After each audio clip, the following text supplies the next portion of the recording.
가정과 모인 곳을 예배당 삼아 예배하시는 우리 모든 분들, 옆에 계신 분들한테 우리 임마누엘 하나님을 고백하시면서 주님이 우리와 함께 하십니다 인사하시겠습니다. 주님 우리와 함께 하십니다. 네, 함께 하십니다. 함께 하십니다. 오늘도 예배당과 또 모인 곳을 예배당 삼아서 주님을 예배하는 모든 주의 권속들의 심령 속에 우리 아버지 하나님께로부터는 은혜와 평강이 항상 넘쳐나시기를 축원합니다.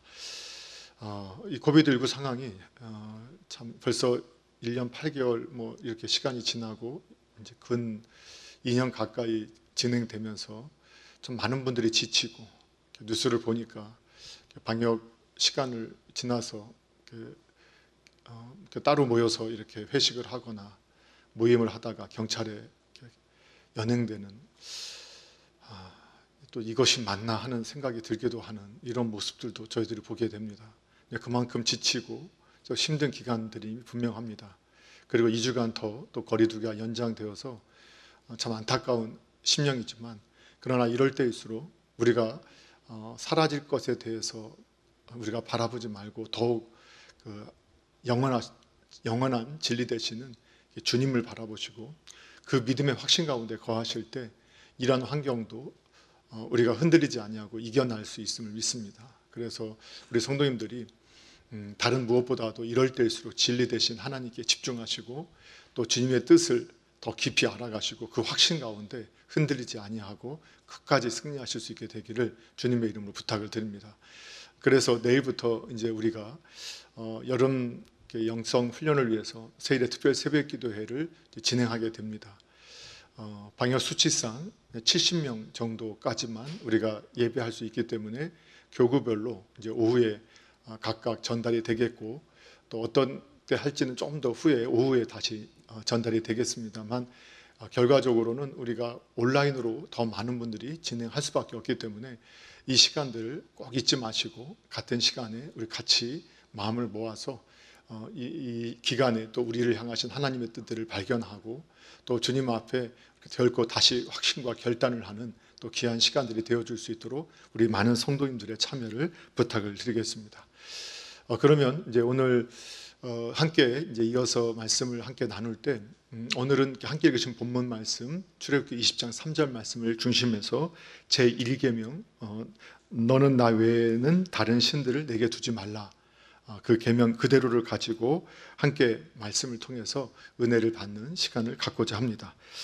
자, 우리는 신앙 고백을 함께 고백한 성도로서 또 한 믿음의 가족으로서 하나님 나라의 백성으로서 어떻게 살아가야 되냐, 믿음의 삶은 어떤 모습이 되어야 하느냐, 그것을 이미 우리 하나님께서 구원받은 이후에 구원받기 위해서 주신 것이 아니라 구원받은 이후에 구원받은 백성은 이렇게 살아야 한다 하는 이 법칙을, 규칙을, 법을 우리에게 제정하여 주셨다는 것을 우리가 발견하고 그것을 살펴보았습니다.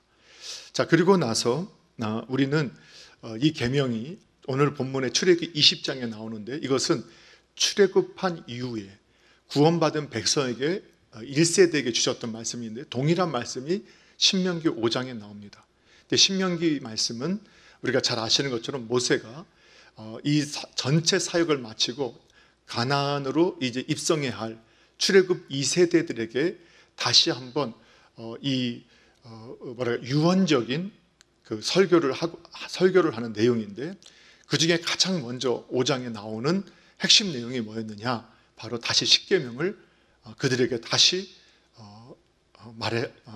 계시된 말씀을 전달하는 것이었습니다. 다시 말하면 1세대든 2세대든 하나님의 백성으로서 살아가야 할 가장 핵심적인 모습은 뭐냐? 십계명 속에 담겨져 있다.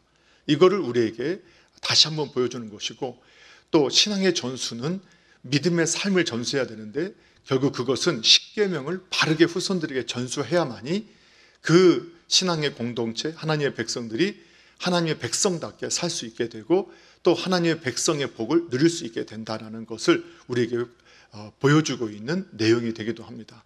자, 그래서 우리가 이제 십계명을 한 20주 정도 이제 함께 계속 공부하게 될 건데 순서도 중요하다 했기 때문에 이번 20주 정도 우리가 함께 공부하면서 순서까지도 다 외울 수 있었으면 좋겠습니다. 근데 아직은 외우는 게 좀 어려우니까 지난주에도 함께 읽어보셨지만 오늘도 이제 그 10계명을 순서대로 먼저 읽어보고 오늘 1계명이 명령하는 것이 무엇이고 또 그 1계명이 금하는 것이 무엇인지 그 핵심 내용들을 살펴보고 다음 주에 그 금하신 우상 숭배가 오늘날 어떻게 우리에게 적용되어질 수 있는지 그 내용들을 함께 살펴보도록 하겠습니다.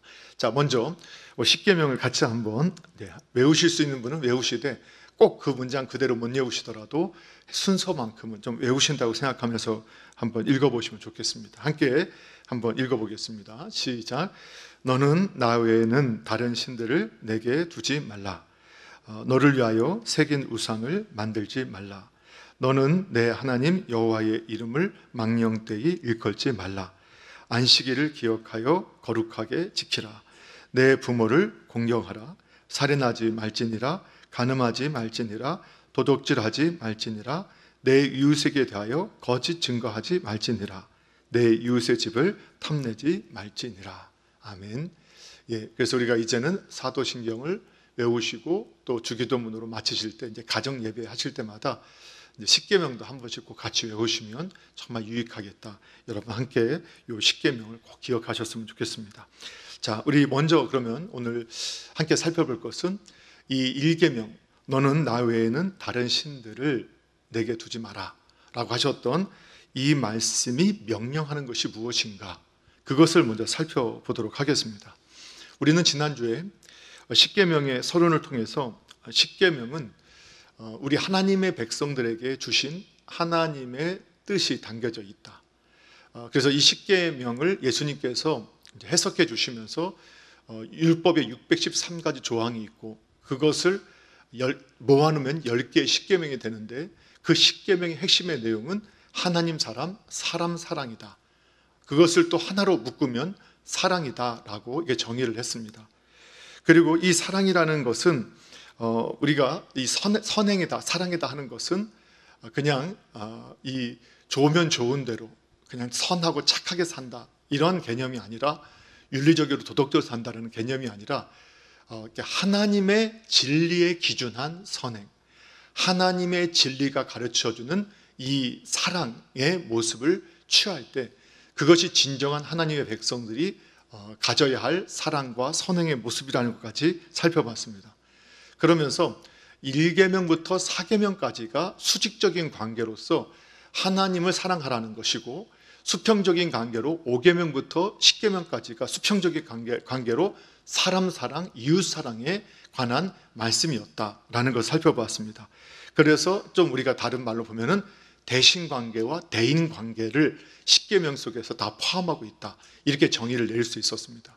자, 그런데 이제 앞으로 공부하면서 제가 하이델베르크 문답과 소유리 문답을 중심해서 그 핵심 내용을 살펴본다고 말씀을 드렸는데, 특별히 우리 믿음의 선조들은 이 10계명에 대해서 어떻게 이해를 했느냐, 바로 하나님 사랑의 법은 예배에 관한 법이다, 이렇게 이해를 했습니다.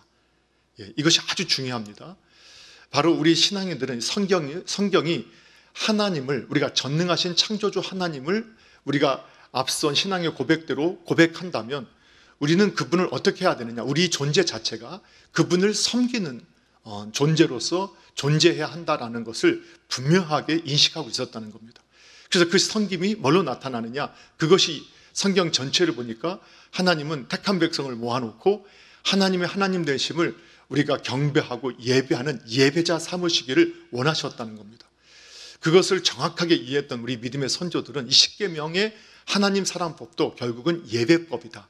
그래서 1계명은 예배의 대상, 하나님에 대해서 우리에게 가르쳐주고 있고, 또 2계명은 예배의 방법에 대해서, 그리고 3계명은 예배가 어떤 형식으로 드려져야 하는가, 그것에 대해서 좀 더 구체적으로 우리에게 설명을 하고 있고, 그리고 나서 4계명은 우리 예배의 시간은 어때야 되는가, 어떤 시간에 우리가 예배해야 하는가, 이것을 우리에게 가르쳐 줍니다. 그래서 예배의 대상, 예배의 방법, 예배의 태도, 또는 예배의 자세, 그리고 예배의 시간, 이것이 바로 우리가 지켜야 할 10계명의 1계부터 4계명의 핵심 내용이다라고 설명을 하고 있습니다.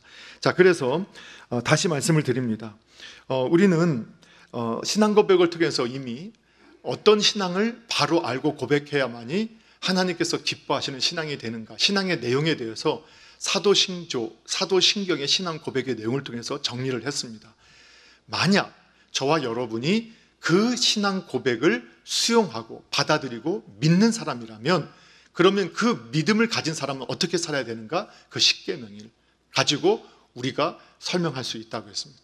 그 십계명의 핵심은 하나님 사랑, 이웃 사랑이고, 하나님 사랑의 핵심은 뭐냐? 예배다. 이렇게 우리가 정리를 했다는 것이죠. 자, 그래서 그것은 우리가 삼위일체 하나님, 전능하신 창조주 하나님을 우리가 믿는다면, 유일하신 하나님을 믿는다면, 우리는 마땅히 그분의 피조물로서, 그분의 백성으로서 그분을 섬기는 것이 당연하고, 우리 존재의 이유가 뭐냐? 그분을 섬기기 위해서 존재하는 것이다. 이 방향이 흩어져서는 안 됩니다. 영적인 어린아이일수록 우리가 자꾸 어릴 때는 세상이 다 나를 중심에서 돌아가는 걸로 착각을 하죠. 그래서 내가 조금만 울면 아버지도 달려오고, 어머니도 달려오고, 할아버지도 달려오고, 할머니도 달려오고, 고모도 이모도 달려와서 다 저를 감싸고, 저희가 필요한 대로 저를 어르고 달래주고 필요한 것들을 채워주니까 내가 다 세상에 나를 중심에 도는 것처럼 느껴집니다. 그런데 성장하고 나면, 내가 장성한 자가 되면, 내가 존재할 수 있었던 게 부모님 때문이었구나. 저 많은 사람들이 나를 도와줘서 내가 여기까지 성장하고 성숙할 수 있었겠구나. 이제는 나도 나를 나되게, 현재 내가 있도록 도와주신 저 부모님을 위해서, 그리고 부모님을 위해서, 그리고 이 사회를 위해서 나도 정말 유익된 사람이 되어야겠구나. 이게 이제 성숙한 사람이죠. 근데 신앙인도 마찬가지랍니다. 성경에서 보면 신앙인도 정말 막 갓 태어난 영적 어린아이 상태일 때는 하나님이 나의 필요를 채워주기 위해서 존재하는 것처럼 오해하고, 내가 마음대로 하나님을 내가 필요한 대로 하나님을 부르면 하나님이 내 필요를 채워주기 위해서 오시는 분으로 우리가 오해하기도 하고, 그렇게 이해했다가 장성한 자가 되면 나를 나다게 하신 분이 하나님이시구나. 내가 존재할 수 있었던 것이 하나님 때문이었구나. 나가 그분에 의해서 만들어진 존재구나. 나는 그분을 위해서 존재해야 되는구나. 그것이 너무 당연한 이성을 가진, 그리고 당연한 인격을 가진, 또 논리를 가진 그 사람이 가져야 할, 성도가 가져야 할 태도라는 것이죠. 자, 그래서 이제 이것을 소위를 문답에서 제1계명이 명령하는 것은 무엇입니까? 라고 우리에게 제46문에서 물어봅니다. 자, 그럴 때 우리 선조들은 어떻게 대답하는 것이 가장 성경적인 답이라고 이해를 하고 있었느냐, 이렇게 정의를 하고 있었어요. 같이 한번 읽어보겠습니다. 시작. 제1계명이 우리에게 명하는 것은 하나님은 유일한 참 신이 되심과 우리의 하나님 되심을 알고 승인하여 그대로 그에게 경배하며 영화롭게 하라 하는 것이다. 아멘. 우리에게 명하는 것이 뭐냐? 유일하신 참 신이 되신 분은 하나님 한 분밖에 안 계시다는 거예요. 그리고 우리는 하나님이 우리의 하나님이 되심을 알아야 된다는 거예요. 알다라는 것은 당장 지식적뿐만 아니라 계속 경험해서 더 깊어져야 된다는 거예요. 계속 알아야 돼. 그것을 승인한다, 받아들여야 되고, 그대로 그에게 경배, 영화롭게 하다. 이게 바로 예배한다는 뜻입니다. 자, 우리가 이제 신앙 용어를 쓰면서 우리가 성경은 비슷한 용어를 아주 다양하게 표현하겠습니다. 구원받은 사람, 또는 내가 예수님을 믿은 사람, 천국 백성이 되었다, 하늘 시민권을 가지게 되었다, 죄사함을 받았다, 영생을 받았다, 부활에 참여한 자가 되었다, 이런 다양한 표현들이 있지만, 이 모든 표현들은 결국 하나님의 은혜로 우리가 구원받았다라는 표현을 다양하게 썼다고 했습니다. 마찬가지로 오늘 이 성경의 언어 중에 보면 하나님을 영화롭게 한다, 하나님께 경배한다, 하나님을 찬양한다, 하나님을 예배한다, 사실 엄밀히 보면 기도한다라는 이런 내용조차도 사실은 다 하나로, 그 깊은 뜻들은 하나로 연결되어져 있는 것을 볼 수 있습니다. 그렇죠? 우리가 하나님께 예배한다라고 할 때 너무 추상적으로 이해합니다. 또 하나님께 경배한다, 하나님께 영광 돌린다, 하나님을 영화롭게 한다. 그러니까 추상적으로 생각하니까 구체적으로 어떻게 우리가 반응해야 할지를 알지 못하고, 마치 이것은 종교적인 신비한 어떤 태도로 자꾸 이해하려고 하는 이러한 모습을 보게 됩니다. 그런데 이미 우리는 공부를 통해서 하나님을 영화롭게 하는 것이 무엇이냐를, 우리가 영광을 돌린다는 것이 무엇이냐를 공부했습니다. 이것을 한마디로 요약하면 우리의 삶을 통해서, 나 자신을 통해서 하나님의 하나님 되심을 드러내는 그 삶이 바로 하나님을 영화롭게 하는 것이라겠습니다. 그렇다면 하나님께 경배하는 게 뭐냐? 동일합니다. 저와 여러분의 삶을 통해서, 모습을 통해서 하나님의 하나님 되심이 증거되어지고 드러나고 나타나게 되는 것이 하나님을 경배하는 것입니다. 또 예배가 무엇인가? 동일합니다. 저와 여러분의 삶과 모습을 통해서 하나님의 하나님 되심이 드러나고 증거되어지고 나타나게 될 때 이것이 바로 하나님을 온전히 예배하는 것입니다. 이것을 우리가 확실하게 믿음으로 정의 내릴 수 있으셔야 됩니다. 성경에서 이 사실을 잘 알았던 사람이 바로 다윗이지요. 하나님 마음에 합했던 사람. 그래서 그는 어떻게 고백을 하느냐? 역대상 28장 9절에 보게 되면 자신의 아들 솔로몬에게 유언의 말씀을 전해주면서 이렇게 고백하고 있어요. 같이 한번 읽어보겠습니다. 시작. 내 아들 솔로몬아, 너는 내 아버지의 하나님을 알고 온전한 마음과 기쁜 뜻으로 섬길지어다. 여호와께서는 모든 마음을 감찰하사 모든 의도를 아시나니 내가 만일 그를 찾으면 만날 것이요 만일 내가 그를 버리면 그가 너를 영원히 버리시리라. 아멘.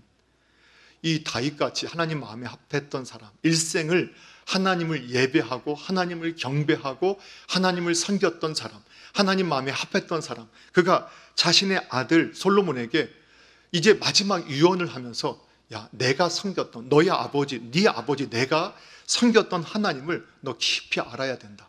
계속 깊이 경험하고 계속 그분을 깊이 알아가야 한다.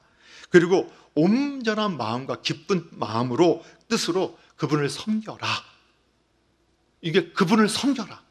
그게 너의 삶의 방향이 되어야 되고 이것이 마땅하다라고 가르쳐주고 있는 거예요.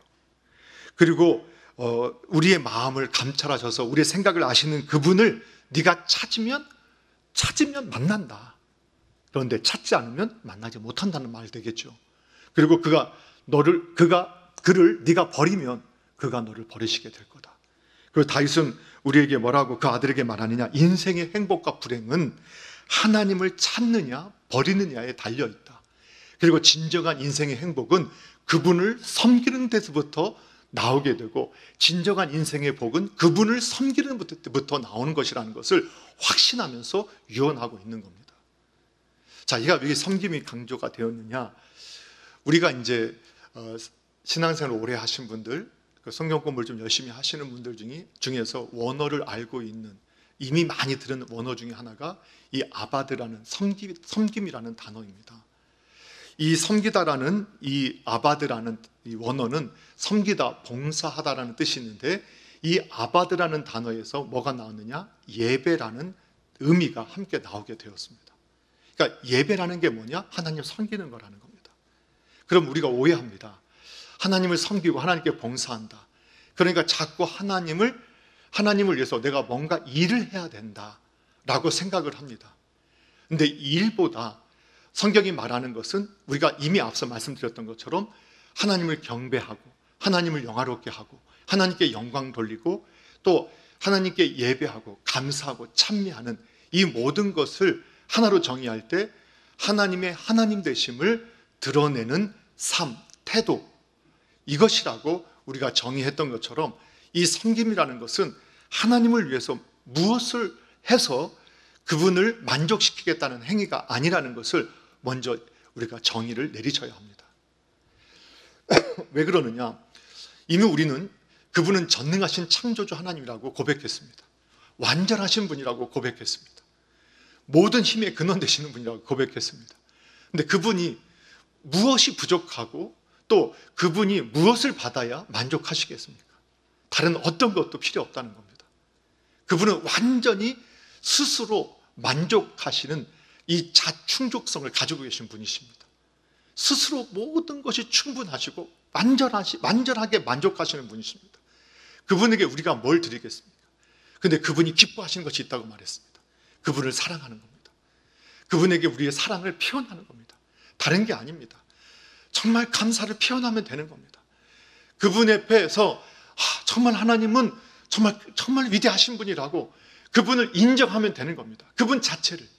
그래서 그게 뭐냐? 칼빈이 말했던 것처럼 그 태양은 발광체고 달은 반사체인 것처럼 결국은 우리가 이 깜깜한 밤에 달빛을 통해서 우리가 이 사물을 분별할 수 있는 것. 근데 그 빛도 달빛이라고 우리가 표현하지만 엄밀히 말하면 달빛이 아니라 태양빛이죠. 이미 우리가 지구과학에서 다 배웠잖아요. 달은 그냥 이게 빛을 발할 수 없는 행성이죠. 그런데 그 위성이 태양의 빛을 반사해서 우리에게 비춰주고 있는 겁니다. 마찬가지로 우리가 우리의 삶 속에서 정말 하나님의 하나님 되심이 그분이 내 삶을 통해서 반사되어서 많은 사람에게 드러날 때 그것을 보면서 사람들을 통해서 하나님께서 영광을 받으시고 찬양을 받으시고 경배를 받으시고 예배를 받으시게 된다는 겁니다. 그래서 어떤 행위라고 할 수도 있겠지만 그보다 삶의 태도이고 모습이라는 것을 우리에게 말씀해 주고 있는 겁니다. 그래서 오늘 예배라는 것도 마찬가지입니다. 오늘 우리가 이 공적인 예배, 형식적인 예배도 왜 우리가 드려집니까? 결국은 하나님께서 이스라엘 백성들을 우리를 구원해 넣으신 이후에 바로 하나님의 백성을 모아 놓으시고 끊임없이 훈련하셨던 것이 무엇입니까? 예배였습니다.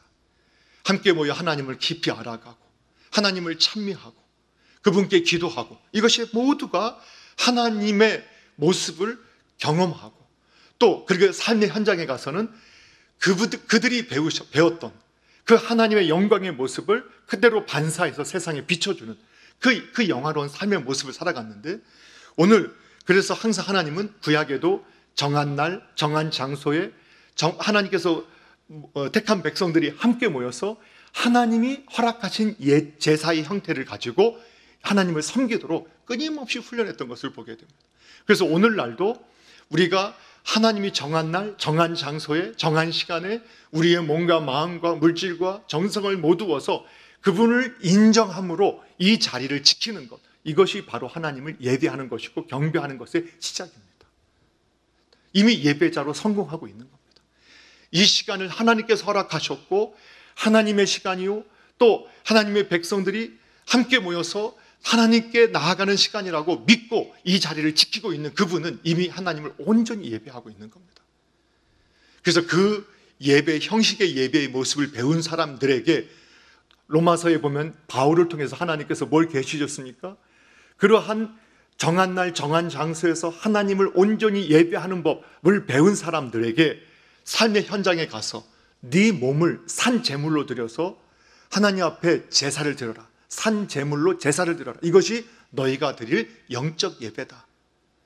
그래서 진정한 하나님을 아는 성도는 그분만을 예배하고 섬기는 삶을 주일만 지키는 것이 아니라 일생을 통해서 그분을 예배하는 삶, 그분을 섬기는 삶을 살게 된다.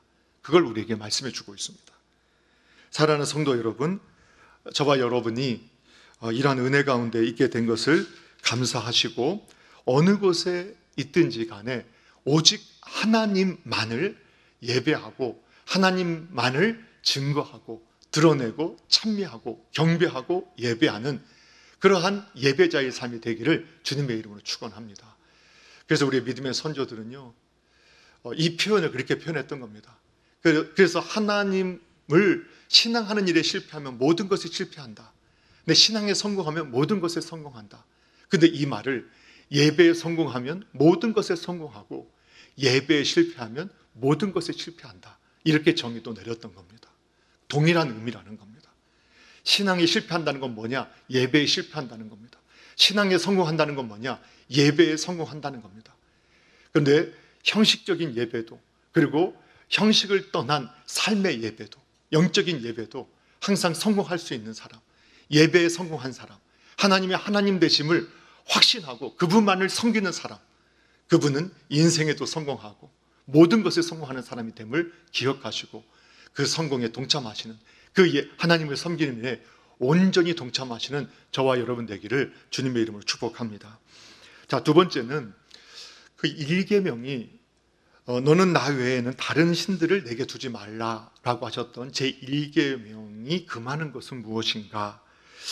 네, 이것도 역시 소유의 문답에서 이렇게 정의를 내리고 있어요. 자, 1계명이 금하는 것은 무엇인가? 같이 한번 읽어보도록 하겠습니다. 함께 있습니다. 시작. 제1계명이 금하는 것은 참 신을 하나님으로 알지 아니하거나 우리의 하나님으로 경배하지 않고 영화롭게도 하지 아니하는 것과 그에게만 드리기에 합당한 경배와 영화를 다른 이에게 드리는 것이다. 아멘. 분명하죠. 참신은 하나님 한 분밖에 안 계신데, 그런데 그 하나님을 바로 알지도 않고 알려 하지도 않는 것, 이거 잘못됐다는 겁니다. 그래서 하나님을 알게 힘써야 된다. 그리고 하나님을 경배하지도 않고, 우리의 하나님을 경배하지도 않고 영화롭게 하지도 않고, 그러니까 하나님의 하나님 되심을 드러내지 않는 삶 자체는 이미 이 1계명을 어기고 있는 거라는 겁니다. 그러니까 우리의 인생은 하나님의 하나님 되심을 항상 드러내는 삶이 되어야 된다. 근데 그렇지 않다면 이미 1계명을 어기는 것이다. 그리고 그에게만 드리기에 합당한 경배와 영화를 다른 이에게 드리는 것. 예. 사실 우리가 신앙생활에서 많은 분들을 통해서 도움을 받습니다. 목사님 때문입니다. 장로님 때문입니다. 우리 집사님 때문입니다. 그러나 항상 그거 안에 전제는 하나님 때문입니다라는 전제 안에서입니다. 그런데 우리가 하나님이 우리에게 허락하신 그것으로 인해서 여기까지 왔다는 것을 믿지 아니한다면 그것을 다른 존재에게 영광을 돌리게 되고 다른 존재에게 경배하게 되고 찬양하게 되고 감사하게 되는 것입니다. 그래서 항상 1차적인 경배의 대상, 예배의 대상, 또 영광의 대상은 하나님이 되셔야 한다. 늘 그것을 우리의 신앙의 베이스에 깔고 있어야 된다는 겁니다. 그렇게 하지 않는 것을 금한다는 겁니다. 그렇게 잘못된 것을 금하는 것을 이 1계명이 금하고 있다고 말씀하고 있습니다. 그래서 로마서 1장 20절에 21절에 보게 되면 성경 말씀을 띄워주세요. 창세부터 그의 보이지 아니하는 그 하나님의 그 신성과 능력이 만물 가운데, 그분이 만드신 만물 가운데 보여서 모든 사람이 알게 돼요. 그런데 그것을 보면서 어떤 신적인 존재, 하나님이 계시구나 하는 것을 알면서도 하나님을 찾지도 않고 하나님께 영광을 돌리지도 않고 그분께 감사하지도 않고 오히려 생각이 허망해지고 미련한 마음이 어두워져서 오히려 이 우상들을 섬기는 자가 되어서 25절에 보면 이렇게 나오거든요. 25절에는 그들이 하나님의 진리를 거짓으로 바꾸기까지 하고 피조물을 조물주보다 더 경배하고 또 그렇게 섬기는 이러한 모습을 가지게 되었다. 그러나 전정 찬송 받으실 이, 영광 받으실 이, 영어롭게 되실 이, 감사 받으실 이, 예배 받으실 이, 섬기 받으실 일은 누구밖에 없느냐? 우리 주님밖에 없다 하고 정의를 내리고 있어요. 자, 그래서 이 부분을 이 소위르문답 1번, 소위르문답 46문과 7문을 하이델베르크 문답에서는 하나로 묶어서 명하는 것, 금하는 것을 함께 설명해줘요. 그래서 하이델베르크 문답에서는 94문에서 여호와께서 제1계명에서 요구하는 것이 무엇인가, 명령하고 금하는 것을 요구하신다라는 것으로 하는데 이건 좀 길어요. 그래도 같이 한번 읽어보도록 하겠습니다. 함께 읽겠습니다. 시작. 내가 나의 구원의 유익을 위하여 모든 우상 숭배, 마술, 미신적 습관, 성인들이나 다른 피조물에게 기도하는 것을 피하는 것입니다. 또한 내가 마땅히 유일하신 참 하나님을 알아야 하고 오직 그 하나님만을 신뢰하고 겸손과 인내로 그 하나님께 복종하고 오직 그 하나님으로부터 오는 모든 선을 기대하고 그 하나님을 전심으로 사랑하고 두려워하고 영광을 돌리는 것입니다. 간단히 말해서 내가 조금이라도 그 하나님의 뜻을 거스리기보다는 차라리 모든 피조물을 버리라는 것입니다. 정말 놀라운 고백 아닙니까? 그러니까 제가 설명드리는 게 아니라 이미 믿음의 선조들이 이렇게 정의했다는 거예요. 그러니까 마땅히 유일하신 참 하나님을 알기 위해 힘써야 하는 것이 하나님만 섬기는 거예요. 여러분, 하나님을 알려 하지 않고 배우려 하지 않으면 그것도 1계명을 어기는 것이라고도 우리 해석할 수 있겠죠. 그래서 어떤 분들은 그냥 믿으면 돼요. 우리 너무 많이 알면 성도가 너무 많이 알면 자꾸 이렇게 목사님 괴롭히고 성도님도 괴롭히기만 하니까 적당히 알고 믿으면 됩니다. 아니요, 그 일계명 어기는 거예요. 일생 동안 하나님 알아가려고 노력하셔야 돼요. 그래서 성경을 더 열심히 보시고 예배의 말씀을 들으시고 묵상하시고 또 하나님을 내 삶 속에서 그 말씀대로 살려고 몸부림치면서 그래서 하나님을 경험해야 돼요. 그리고 그 영광을 막 드러내야 돼요. 내 영광이 아니라 그 하나님의 그 영광의 모습을, 그 하나님의 찬양받으셔야 할 모습을, 하나님의 경배받으셔야 할 모습이 저와 여러분의 삶을 통해서 그 말씀이 막 부닥쳐서 막 반사돼야 돼요. 그것이 마땅하다는 거예요. 그것을 또한 우리가 그분을 신뢰함으로 그분께 복종하는 모습을 이 세상에 보여줄 수 있어야 돼요. 그래서 만약 하나님의 뜻을 그렇게 거스르기보다는 내가 하나님께 영광을 돌리지 않고 또 그런 모습으로 살지 못할 바에라면 차라리 피조물을 나를 유혹하는 피조물을 버리는 것이 낫다. 자, 그러면서 다른 우상들을 표현할 때 뭐라고 표현했냐? 하나님께 드려야 할 것들을 다른 이에게 드린다. 이때 다른 이가 있느냐? 정말 있느냐? 거짓 영, 사탄이 있고 그 졸개들, 귀신들이 있죠. 그리고 그 귀신들에 의해서 지배받고 있는 이 세계관, 가치관들이 이 땅에 엄연히 실제로 존재하고 있습니다. 이때 다른 신들이라는 것은 이 성경이 기록할 당시에는 어떤 세계관이었느냐? 다신교사였습니다. 그러니까 한 신을 섬기는 것보다 여러 신을 섬기는 것이 더 합리적이고 더 똑똑하다고 여기는 시대였었습니다. 그래서 이러한 사상이 지금도 이어져서 인도 같은 곳에서는 3억 3천만이나 되는 귀신이 있다, 신들이 있다라고 생각한다 하죠.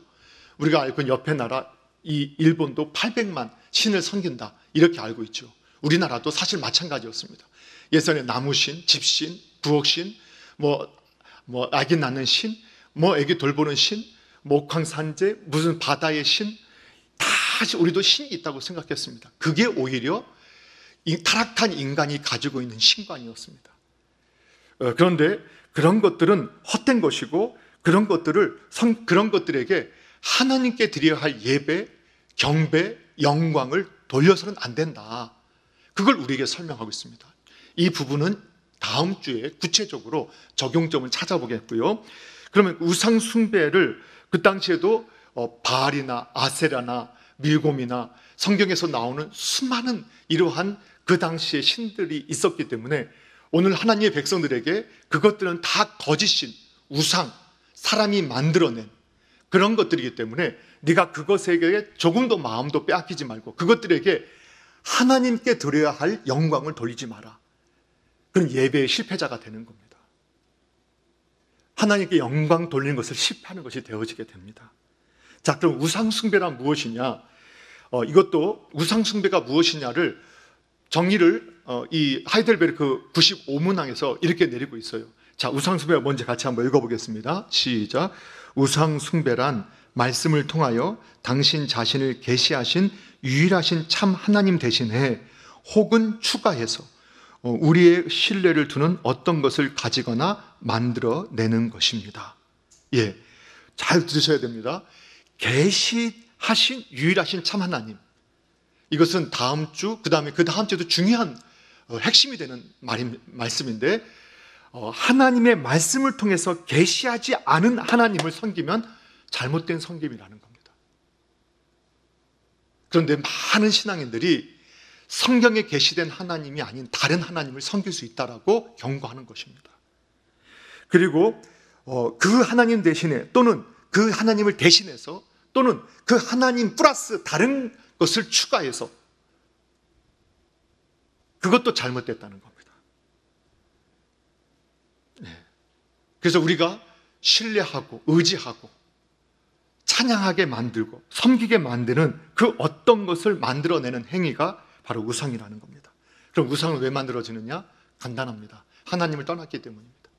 창조주 하나님을 떠났기 때문에 그 마음이 허망해져서 미련해져서 하나님을 의지했던 그 자리에 어떤 것들도 메워지지 않는 그 외로움과 두려움으로 결국은 사람은 그 심령 속에서 끊임없이 내가 의지할 어떤 대상을 찾게 되고 그리고 만들어내게 된다는 겁니다. 그래서 칼빈 선생님은 우리에게 뭐라고 우리에게 말을 했냐면, 하나님을 떠난 인간의 마음은 우상 제조 공장이다, 이렇게 표현했습니다. 하나님을 떠난 인간의 마음은 우상을 제조하는 공장이다. 그러니까 하나님 없으면 모든 것이 다 우상이 되는 거예요. 배우자가 우상이 되고, 부모님이 우상이 되고, 자녀가 우상이 되고, 사물이 우상이 되고, 가치가 우상이 되고, 심지어는 자기의 경험이 우상이 되어서 그것을 끊임없이 신뢰하고, 그것을 의지하고, 그것을 찾고, 또 그것에 경배하고, 그것을 예배하고, 그것을 섬기는 거예요.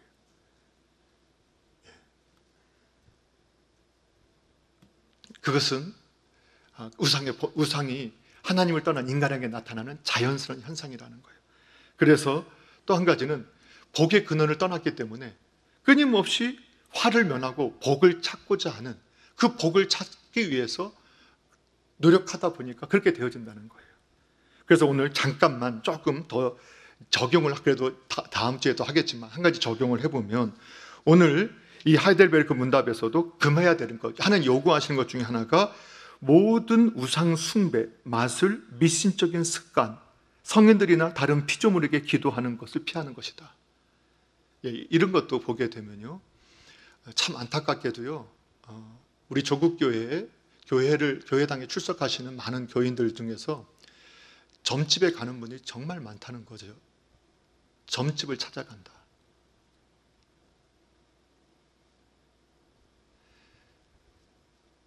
귀신에게 지배받는다고 말해요, 스스로도. 그리고 자신도 귀신을 이기지 못해서 귀신의 종의 역할을 하면서 자신의 운명도 극복하지 못하는 그 말을 찾아가는 그 인생은 결국은 그 귀신에게 굴복당한 그 사람의 종밖에 되지 않는 것 아니겠습니까? 그런데도 이 확신을 가지지 못해, 하나님에 대한 확신이 없고 우리의 마지막이 어떠한다는 걸 확신을 가지고 있지 못하니까 조금만 고통이 오고 조금만 문제가 오면, 아니 오히려 그것을 또 자랑까지 해요. 교회당에서 우리가 얼마나 답답하면 그렇게까지 했겠습니까? 우리가 넓은 마음으로 정말 그분이 아직 신앙이 어려서 이해는 해줘야겠다라는 마음을 가질 수 있어도 정말 하나님께서 기뻐하지 않습니다. 그렇게 하면 할수록 그 인생은 점점 불행해집니다. 그걸 믿으셔야 됩니다. 이건 성경의 가르침입니다. 하나님 아닌 것을 찾아가면 찾아갈수록 그 인생은 망가지게 되어 있습니다. 고통도 하나님께서 허락하신 뜻이 있다는 것을 믿고, 하나님께서 우리에게 허락하신 이유가 무엇일까를 찾고, 더욱 하나님을 찾고 하나님을 붙잡아야 되는데, 하나님을 경배하고 하나님을 예배해야 되는데, 다른 대상을 찾아가고 다른 대상을 의지하고, 그 순간, 그래서 내 마음이 너무 외로워서 하나님이 아닌 배우자를 너무 의지하는 것도 잘못된 겁니다. 아마 연세가 드신 부모님들 다 이해하실 겁니다. 시간이 가면 갈수록 배우자를 의지하는 마음도 있긴 하지만 사실 자식에 대한 마음이 더 커지는 것들을 보게 됩니다. 그래서 이 자식에 대한 마음은 정말 얼마나 큰지 늘 마음의 기도의 제목이 되어지게 되고, 또 자식을 위해서라면 심지어 하나님께 섬기는 것조차도 포기하면서까지 하고 싶어지는 이런 모습들을 보게 됩니다. 이 세상의 사상과 가치도 마찬가지죠.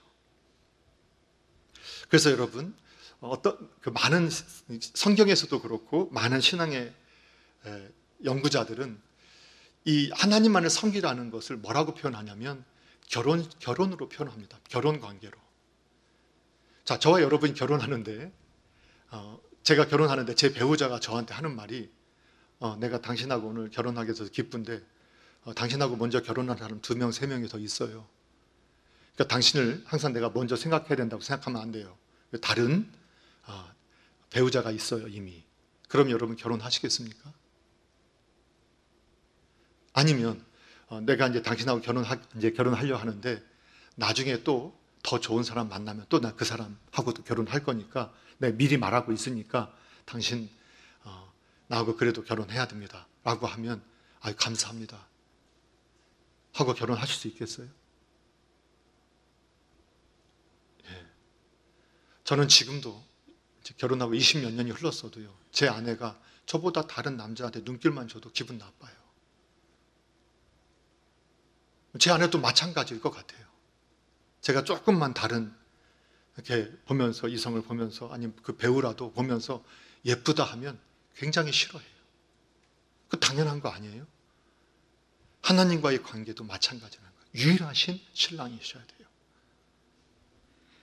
사랑하는 성도 여러분, 과거에도 그렇고 지금도 그렇지만 이렇게 수많은 다른 신들이 이 시대에 범람하고 있습니다. 그럼에도 불구하고 우리는 이미 신앙 고백을 통해서 참 하나님이 어떠한 분이신지, 삼위 하나님, 전능하신 창조주 하나님, 우리 주 예수 그리스도 성령 하나님을 바로 알고 믿게 되었습니다. 그분을 통해서 우리는 어디로부터 와서 어떻게 살다가 어디로 가야 할지도 분명히 아는 존재가 되었습니다. 그렇다면 우리는 하나님만을 예배하고 하나님만을 섬겨야 하고 그분만을 위해서 살아야 된다. 그것을 하나님께서도 요구하고 계십니다. 이 요구는 어려운 요구가 아니라 이성을 가지고 인격을 가지고 또 정말로 논리를 가지고 있는 사람이면 너무나 당연하고 마땅한 것입니다. 그래서 법은 이상한 걸 말하는 게 아니라 당연한 것을 우리에게 요구하는 것입니다. 오늘 이것이 하나님의 사람으로서, 아니 피조물로서 진실로 행복하고 복되게 사는 길이라는 사실을 우리는 믿으셔야 합니다. 오늘 남서울중앙교회당에 함께 부름받으신 저와 여러분, 다른 것도 의지하지 마시고 온전히 하나님만을 예배하고 섬기는 복된 분들 되시기를 주님의 이름으로 축복합니다. 기도하겠습니다. 아버지 하나님 감사합니다. 주님께서 우리를 사랑하여 주시고 하나님을 우리에게 가르쳐 주시고 또 은혜 주셔서 하나님을 섬길 수 있게 해주신 것 감사드립니다. 오직 하나님만 섬기는 믿음의 삶 되게 하시고 우리 속에 있는 우리의 마음에 우상의 제조 공장에서 끊임없이 만들어내는 우상을 분별하게 하시고 하나님보다 앞서지 않도록 아버지 하나님 항상 깨어있는 성도의 삶이 되게 하시고 하나님 안에서 행복과 복을 마음껏 누리는 우리 모든 교회된 성도 될 수 있도록 역사하여 주시옵소서. 예수님의 이름으로 기도하옵나이다. 아멘.